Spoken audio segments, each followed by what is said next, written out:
I think we'll go with a person I was just visiting in North Carolina. And she was an ex-lover of mine, and we had a reconnection this week, which was beautiful.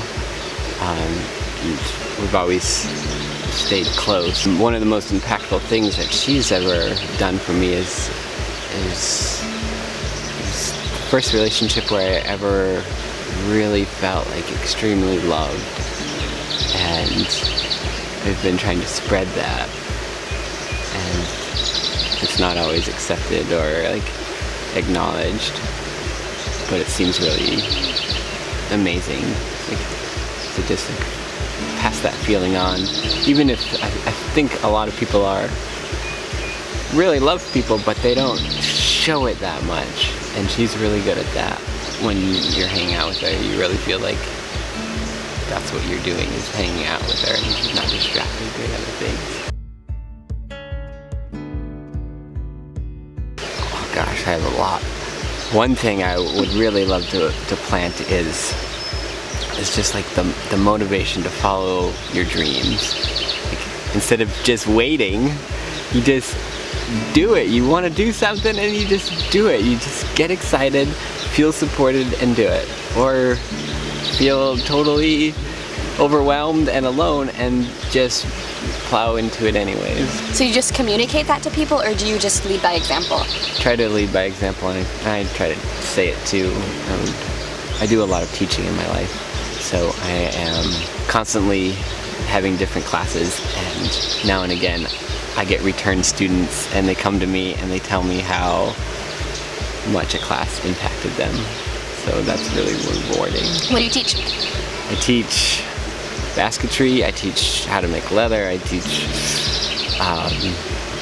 fishing, I teach canoeing, I teach all sorts of that kind of hard wilderness skill stuff.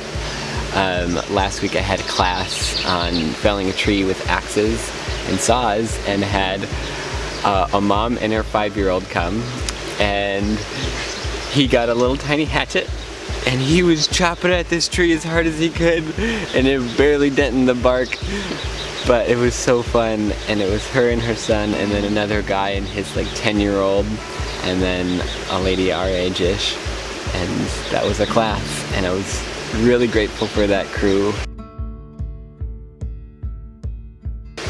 I don't know. I need to learn more about how to bring people together. So I don't know where I stand in that. I hope that I'm doing well. With the last week, I made a big central camp area and told everybody to come and leave all their shit there and hang out and do their projects, and it felt great, and it was awesome, and people were sleeping under there and leaving their messes, and it felt really good. And then in the last day, some kids came, and they were probably like 4 or 8 or a mix, and they showed us some games, and it was really fun. I love that.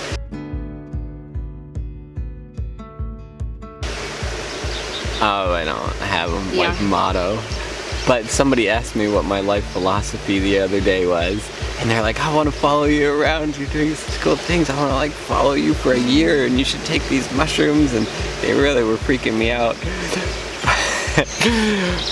But he's like, what's your philosophy? And I was like, I don't have a philosophy. And he's like, what's your philosophy on not having a philosophy?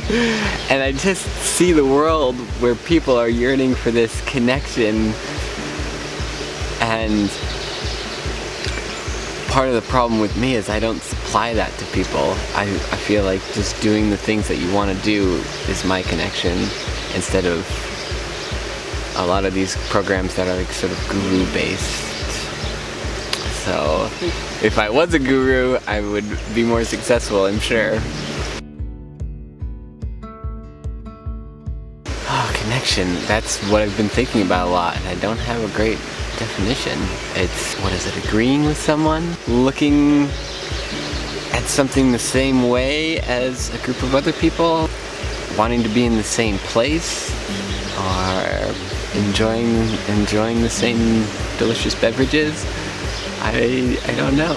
What is connection? I think our ability to feel empathy and really like look at someone and not know them at all, but have a feeling that maybe you've been in similar situations and had similar feelings, or will in the future.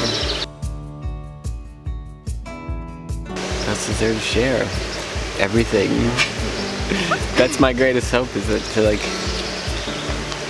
maybe life could be more like it was, where we had a sense of community and we had a sense of knowing people were going to be there, and now it's like a rat race and everyone's out for themselves. Maybe we look back a couple 100,000 years and things would be slower and more connected and perhaps more beautiful. Awesome.